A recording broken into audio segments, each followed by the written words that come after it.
Pagkatapos, inilabas ni Barbie ang lahat sa kuweba at lumipad patungo sa isang malayong bangin. Doon, may nakita siyang isang bagay at lumapag sa lupa ng Nibre Valley. Nang makita ang magandang tanawin, huminto ang lahat sandali upang humanga dito. Napansin ni Barbie na malapit lang ang River Arena, ngunit napansin ng grupo ang isang grupo ng mga elf na nakayuko sa likod ng pader. Sinubukan ng isa sa mga elf na pigilan ang isang babae, ngunit tumayo siya upang lapitan ang grupo ni Takero. Habang papalapit siya, mabilis na napagtanto ni Brolight na ang taong nasa harap niya ay ang kanyang nakatatandang kapatid na babae, si Lord Akara. Nabigla si Clay na nakasalubong nila ang kapatid ni Brolight habang hinahanap pa rin ang arena. Napagtanto rin ni Barbie na ang mga tulisan ng elf ay gumawa ng lihim na tirahan dito upang maiwasang mapansin ng imperyo ng elf. Habang pinapanood ng lahat ang umiiyak na muling pagsasama, biglang nagsuntok ang magkapatid sa mukha. Sinimulan ni Lord Akara ang pagsigaw kay Brolight dahil sa pangahas pa niyang isipin na babalik siya sa kanilang lumang nayon. Habang sinisigawan siya ni Brolight dahil sa pag-alis niya nang hindi man lang siya nagsasabi, sinipa siya ni Lord Akara, sinasabing masyado lang siyang nag-aalala para gawin ang lahat ng tama. Nang marinig ito, biglang nawala ang galit ni Brolight at nag-alala para sa kanyang kapatid. Lalo itong ikinagalit ni Lord Akara dahil ayaw niyang mag-alala si Brolight sa kanya. Ipinaalala ni Brolight kay Lord Akara na normal lang sa kanya na mag-alala tungkol sa kanyang kapatid sa dugo. Natuwa si Lord Akara na marinig ang kanyang mapagmahal na mga salita, ngunit bigla siyang nagalit muli at tinawag siyang tanga. Sa galit, lumapit si Brolight sa kanya at nagsimula silang mag-away na parang mga asong gala. Nanunood ng hangal na laban na ito, tinanong ni Clay si Takero kung pipigilan niya sila, ngunit nanatili itong tahimik. Pagkatapos ay ipinaalala ni Barbie sa kanya na oras na ng tanghalian, kaya sinabihan niya si Brolight na tumigil sa pakikipaglaban. Bagamat nasasabik si Brolight sa pag-iisip ng tanghalian, nagpatuloy siya sa pakikipagbuno kay Lord Akara. Pagkatapos ay sinabi ni Takero sa kanya na gagawa siya ng espesyal na pritong manok na agad niyang iniwan at nagmadaling maligo. Sa wakas, kumalma rin si Lord Akara at lumapit sa kanya si Takero. Bumangon siya na may ginhawa matapos ang isang matinding away nila ng kanyang kapatid. Sinabi ni Lord Akara sa grupo na nagulat siya na ang kanyang magulong kapatid ay nakahanap ng mga kaibigang tao. Habang nagsasalita siya, napansin ni Takero ang mga damit nito na punit-punit dahil sa away, kaya ginamit niya ang kanyang mahika upang ayusin ang mga ito. Nagulat, nagtaka si Lord Akara kung ano ang ginawa nito, kaya sinabi niya sa kanya na mahika lamang ito. Gayunpaman, naisip niya na may kakaiba sa mahika ni Takero dahil ang kanyang enerhiya ay hindi parang tao. Sumang-ayon si Barbie, itinuro na ang mga biyaya ni Takero ay nagpabago sa kanyang katawan ng higit sa kanyang mga limitasyon bilang tao. Sumang-ayon din si Clay sa kanya, kaya nahihiya si Takero na mabunyag. Pagkatapos ay bumaling si Lord Akara kay Brolight, iniisip na marahil ay mahirap para sa grupo ni Takero na hawakan siya. Sa kabila ng kanyang pabaya na pag-uugali, naisip ni Takero na malaki ang naitulong ni Brolight sa kanyang koponan. Gayunpaman, hindi pa rin kumbinsido si Lord Akara, iniisip na si Brolight ang nagdala sa kanila ng problema dahil sa kanyang mataas na katayuan bilang elf at isinumpang dugo. Sinabi ni Takero sa kanya na wala siyang pakialam sa katayuan dahil tao lang ang tingin niya sa kanyang kaibigan. Nagulat si Lord Akara, napangiti sa positibong saloobin nito. Malapit, naghanda ng pagkain si Brolight, kaya nagsimula silang lahat na maghanda ng hapunan. Nang gabing iyon, umupo ang lahat kasama ang mga elf upang kumain. Magkasamang umupo sina Lord Akara at Brolight upang kumain, ngunit nanatili pa rin silang maasim sa isa't isa. Natawa si Takero sa kanilang nakakatawang pagtatangka na magpanggap na matigas bago umalis ng tent upang maupo ng payapa. Habang nakaupo malayo sa masikip na piging, pinanood niya si Bee na unti-unting nakatulog. Di nagtagal, lumapit si Lord Akara sa kanya at humingi ng tawad para sa maiingay na mga dumalo sa party. Nang sabihin sa kanya ni Takero na wala siyang pakialam, umupo siya upang makipag-usap dito. Nagpasalamat si Lord Akara kay Takero sa pakikipagkaibigan sa kanyang kapatid dahil alam niya kung gaano ito ka-eccentric. Pagkatapos ay ipinakita niya sa kanya ang kanyang sanggol na lalaki na nagngangalang Tilwizon.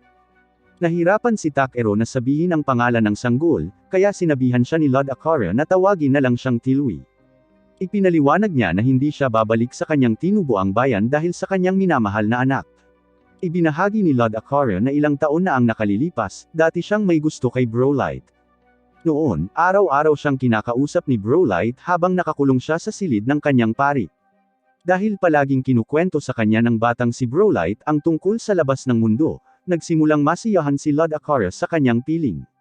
Pagkaraan ng ilang panahon, tuluyan siyang umibig kay Brolite at nais niya itong pakasalan. Gayunpaman, nalaman niya ang malupit na katotohanan na si Brolite ay isang isinumpang tao na may 2 kasarian, kaya hindi kailanman natupad ang kanyang hiling. Nang marinig ito, nanatiling tahimik si Takero, kaya nagtaka si Lord Aquarius kung bakit hindi ito gaanong nababagabag. Sinabi sa kanya ni Takero na masyadong malungkot ang kanyang kwento, kaya nakalimutan na lang niya kung paano ang tamang reaksyon. Tumawa si Lord Aquarius, pinahahalagahan ang kanyang malupit na katapatan. Pagkatapos, habang siya ay tahimik, pinuri siya ni Takero sa pagsisikap na makamit ang buhay na gusto niya. Napaiyak siya dahil hindi niya kailanman naririnig ang nararapat na mga salita ng pasasalamat. Pagkatapos ay tinawag siya ng asawa ni Lord Aquarius, kaya nagpaalam siya at umalis. Pinapanood siyang nakatayo kasama niya, namangha si Takero na ang magkapatid na babae ay nakakangiti pa rin pagkatapos ng labis na pagdurusa sa kanilang buhay. Kinabukasan, ang grupo ni Takero ay tumungo sa mas malalim na bahagi ng kagubatan upang hanapin ang River Arena. Habang naglalakad sila, iniisip ni Clay kung magandang ideya ba na iwan si Brolite. Itinuro ni Takero na malamang na maraming kailangang pag-usapan ang magkapatid na elf, at sumang-ayon si Clay sa kanya. Naisip niya na magandang balita na nagkaroon ng malusog na sanggol ang Elven Priestess, at umaasa si Takero na matatanggap ng mga tradisyonal na elf ang balitang ito. Bigla, huminto sa paglalakad si Barbie at sinabihan si Takero na tumingin sa likuran niya. Nang lumingon siya, nakita niya ang isang matabang goblin na nakatayo roon, na tinatawag ang sarili na River Arena. Dahil hindi makita ni Clay ang tunay na anyo ng espiritu, nalilito siya sa tinitingnan ni Takero. Samantala, sinimulang himasin ni Arena si Takero, nagrereklamo na lubos na hindi naunawaan ng mga elf ang propesiya na isinulat niya para sa kanila. Pagkatapos, lumapit si Barbie upang harapin si Arena, sinasabing isa siyang duwag na iniwan ang kanyang mga tao at tumakas sa ibang lupain. Kinukutya siya ni Arena, ipinapaalala sa kanya na literal siyang naging bato sa loob ng maraming siglo upang maiwasan ang kanyang sariling mga responsibilidad. Habang nagpapatuloy ang kanilang pag-aaway, lalong nalito si Clay dahil hindi pa rin niya makita si Arena. Sinubukan ni Takero na pakalmayan ang dalawa, ngunit tumanggi silang umatras, kaya sinabihan niya si Arena na umuwi na lang at tulungan ang kanyang mga tao. Sa wakas, pumayag si Arena na bumalik, kaya bumalik silang lahat sa lupain ng mga elf kasama ang mga tao ni Lord Aquarius. Sa palasyo ng mga elf, ipinakita ni Lord Aquarius sa lahat ang kanyang sanggol. Habang nag-aalala ang kanyang asawa para sa kanyang anak, labis na natuwa ang prinsipe at reyna ng elf nang makita ang isang malusog na sanggol mula sa kanilang lahi. Samantala, isa sa mga elder ng elf ang nagalit kay Lord Aquarius dahil sa pagtataksil sa kanilang mga tradisyon at pagsira sa kanilang tinatawag na maharlikang lahi. Sa galit, itinuro ni Lord Aquarius na sa wakas ay nagkaroon na siya ng isang malusog na sanggol na walang depekto sa genetics. Ngunit patuloy na umiiyak ang kanyang mga elder tungkol sa kanilang mahalagang lahi.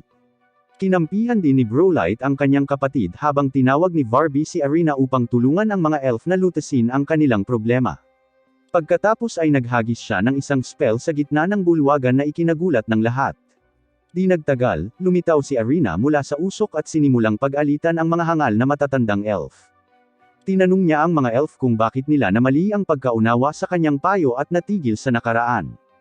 Nang marinig ang masasakit na salitang ito mula sa kanilang tagapag-alaga, agad na natambos sa takot ang mga matatandang elf. Ipinaalala ni Arena sa mga elf na kahit sinabihan niya silang pahalagahan ang kanilang lahi, hindi niya kailanman nais na magsimula silang mag-inbreeding at ihiwalay ang kanilang sarili sa ibang bahagi ng mundo. Pagkatapos ay sinabihan niya ang mga matatandang kut na itigil ang pag-aalala sa kanilang dugo at pahalagahan ang malulusog na sanggol na mayroon sila ngayon. Habang pinapanood ang mga elf na kumalma, pinaalis ni Takero ang kanyang grupo sa palasyo. Habang umaasa si Clay na sa wakas ay maaayos ng mga elf ang kanilang mga problema, ipinaalala ni Barbie kay Takero na may utang siya sa kanya ng ilang buttered potatoes. Pagkatapos, umupo ang mga elf at nagsimulang pag-usapan kung paano baguhin ang kanilang mga patakaran. Binigyan sila ni Takero ng espasyo upang pag-usapan ang kanilang sariling mga bagay at nagpas siyang umuwi sa Belcane. Nabigla si Clay na iniisip kung iiwan niya si Brolite kasama ang mga elf. Itinuro ni Takero na nakamit lang ni Brolite ang kanyang mga layunin na hanapin ang kanyang kapatid at ayusin ang isinumpang lahi ng mga elf. Kaya, maraming bagay ang kailangan niyang gawin sa kanyang nagbabagong kaharian. Bagamat sumasang-ayon si Clay sa kanya, nahihirapan pa rin siyang iwan ang kanyang kasamahan sa koponan. Sinabi sa kanya ni Takero na nararapat na unahin ni Brolite ang kanyang bayan. Kaya, sumang-ayon silang lahat at naghanda na umalis. Kinabukasan, nagtipon ang mga elf sa labas upang magpaalam sa grupo ni Takero. Matapos pasalamatan ng maharlikang pamilya ng mga elf si Takero, tinanong siya ni Clay kung sigurado pa ba siyang iiwan si Brolite. Sinabi sa kanya ni Takero na si Brolite ang dapat magdesisyon para sa kanyang sarili, kaya lumingon siya sa kanya at ipinaalam na aalis na sila. Hiniling ni Brolite na manatili pa ng ilang araw, ngunit sinabi ni Takero na gusto niya itong bigyan ng kaunting espasyo. Gayunpaman, nalulungkot si Brolite na magpaalam ng maaga. Kaya, sinabi sa kanya ni Clay na hindi nila siya makakalimutan, kahit na malayo sila sa isa't isa. Sinabihan din ni Barbie si Brolite na tawagan siya kung sakaling kailanganin niya ng tulong, kaya nagsimula siyang umiyak, alam niyang ito na talaga ang pamamaalam sa ngayon. Inabot ni Takero ang isang kamay upang i-comfort siya, ngunit nagpasya siyang huwag itong gawin dahil mas mahihirapan siyang umalis. Pagkatapos ay tumalikod siya at umalis kasama ang kanyang grupo. Pagkalipas ng ilang araw, bumalik si Takero sa Belkane at sa wakas ay nakuha ang gunting na inorder niya mula sa mga dwarf. Pagkatapos ay nakumpleto niya ang ilan pang mga gathering quest para sa Adventurers Guild. Pagkalipas ng isang buwan sa Elven Palace, tinanong ni Lord Akar si Brolite kung sigurado ba siya sa kanyang desisyon. Tumango si Brolite, sinasabing gusto niyang gawin ang kanyang makakaya para sa kanyang tinubuang bayan. Nang makita ang kanyang determinasyon, nalungkot si Lord Akar dahil alam niyang malapit nang umalis ang kanyang kapatid. Kinabukasan, tumungo si Brolite sakay ng kanyang alagang alupihan, sumugod sa isang hindi kilalang lokasyon. Samantala, malapit sa Belkane, natalo ni Bee ang isang matigas na kalaban. Kahit na ang halimaw ay napakalakas, naramdaman ni Barbie na mas nahirapan si Bee kaysa sa dapat niyang gawin. Nagalit si Bee sa sinabi niya at naniniwala rin si Clay na hindi nila dapat siyang panghinaan ng loob. Pagkatapos ay sinabi ni Takero sa lahat na handa na silang umuwi dahil nakakuha siya ng maraming magagandang materyales. Inisip ni Clay kung anong quest ang susunod niyang gagawin, kaya sinabi ni Takero sa kanya na gusto niyang bisitahin ang karagatan. Nagtaka si Barbie kung hindi pa sapat ang mga lawa, kaya sinabi ni Takero sa kanya na ang karagatan ay ibang halimaw. Nang marinig ito, iminungkahi ni Clay na bisitahin ang sikat na Port Danuk. Pumayag si Takero, ngunit naisip niyang dapat nilang tapusin ang mga natitirang quest bago umalis. Pagkatapos ay itinuro ni Clay ang isang bagay sa likuran niya. Kaya, sa wakas ay napansin ni Takero ang higanting ulap ng alikabok na papalapit sa kanila habang papalapit ang mahiwagang anino. Naamoy niya ang isang pamilyar na amoy bago tuluyang dumating si Brolite sakay ng kanyang higanting alupihan. Nagtaka si Takero kung bakit niya iniwan ang kanyang bayan. Kaya, sinabi niya sa kanya na pinaalis siya ng kanyang pamilya.